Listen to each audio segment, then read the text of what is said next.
बिस्मिल्लाहिर्रहमानिर्रहीम। हज़रत हसन बसरी रहमतुल्लाह अलैह का ज़माना है।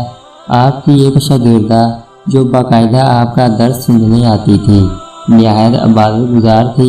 इस बेचारी का जवानी में खावन चल बसा। इसने दिल में सोचा, एक बेटा है, अगर मैं दूसरा निकाह कर लूँगी तो मुझे दूसरा खावन तो मिल जाएगा, लेकिन मेरे बच्चे की ज़िंदगी बर्बाद हो जाएगी। अब वो बच्चा जवान होने के करीब है, यही मेरा सहारा सही। लिहाजा इस अजीम माँ ने यही सोचकर अपने जज्बात की कुर्बानी दी। बेवा औरत घर में बच्चे का पूरा ख्याल रखती, लेकिन जब वो बच्चा घर से बाहर निकल जाता तो माँ से निगरानी ना हो पाती। अब इस बच्चे के पास माल की कमी ना थी, उठती हुई जवानी भी थी। ये जवानी दीवानी मस्तानी हो जाती है।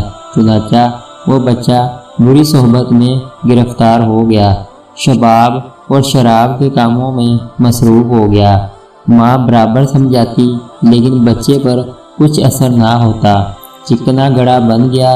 वो इसको हज़रत हसन बसरी के पास लेकर आती।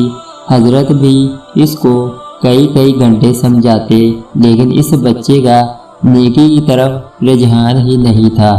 हज़रत के दिल में भी ये बात आई कि शायद इसका दिल पत्थर बन गया है, मोहर लग गई है। बहरहाल माँ तो माँ होती है। माँ इसे प्यार से समझाती रही, मेरे बेटे नेक बन जाओ, तुम्हारी ज़िंदगी अच्छी हो जाएगी।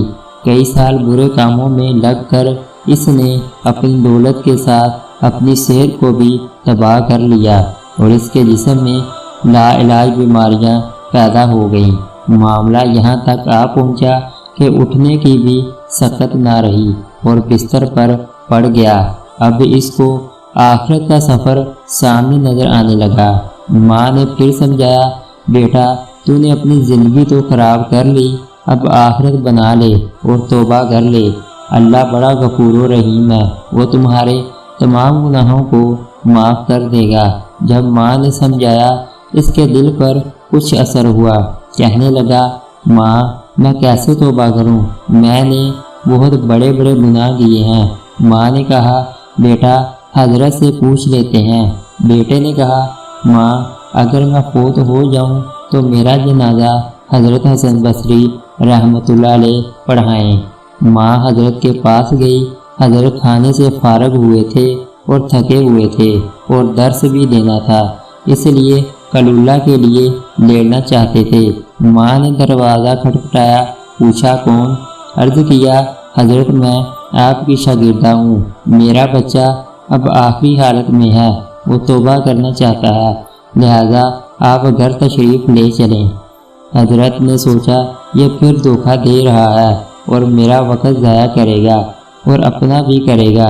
सालों गुजर गए, अब तक कोई बात असर ना कर सकी, अब क्या करेगी? कहने लगे, मैं अपना वक़्त ज़ाया क्यों करूं? मैं नहीं आता। माँ ने कहा, हज़रत इसने तो ये भी कहा कि अगर मेरा इंतकाल हो जाए तो मेरा जनाजा हज़रत हसन बसरी पढ़ाएं। हज़रत ने कहा, मैं इसके जनाजे की नमाज नहीं पढ़ाऊँगा, इसने तो कभी नमाज ही नहीं पढ़ी। अब वो शागिर्दा बेवा औरत थी, चुप कर गई, रोती हुई घर आ गई। बेटे ने पूछा, क्या हुआ माँ? माँ ने कहा, एक तरफ तेरी हालत, दूसरी तरफ हज़रत ने इनकार कर दिया। अब ये बात बच्चे ने सुनी तो इसके दिल पर चोट लगी और कहा, माँ मेरी एक वसीयत सुन लीजिए। माँ ने पूछा, बेटा वो क्या? अजीब वसीयत? कहा, अम्मी मेरी वसीयत ये है कि जब मेरी जान निकल जाए तो सबसे पहले अपना दुपट्टा मेरे गले में डालना, मेरी लाश को कुत्ते की तरह सहन में घसीटना, जिस तरह मरे हुए कुत्ते की लाश घसीटी जाती है। बेवा औरत ने पूछा, बेटा वो क्यों? कहा, अम्मी इसलिए कि दुनिया वालों को पता चल जाए कि जो अपने रब का नाफरमान और माँ बाप का नाफरमान होता है, इसका अंजाम यही होता है। मेरी प्यारी माँ, मुझे कब्रिस्तान में दफन ना करना। माँ ने कहा, वो क्यों? कहा, माँ मुझे इसी सहन में दफन कर देना, ऐसा ना हो कि मेरे गुनाहों की वजह से कब्रिस्तान के मुर्दों को तकलीफ़ पहुँचे। जिस वक्त नौजवान ने ٹوٹے دل سے عاجزی کی یہ بات کہی تو پروردگار کو اس کی یہ بات اچھی لگی۔ روح قبض ہو گئی۔ ابھی روح نکلی ہی تھی، ماں آنکھیں بند کر کے رو رہی تھی تو دروازے پر دستک ہوئی۔ پوچھا کون؟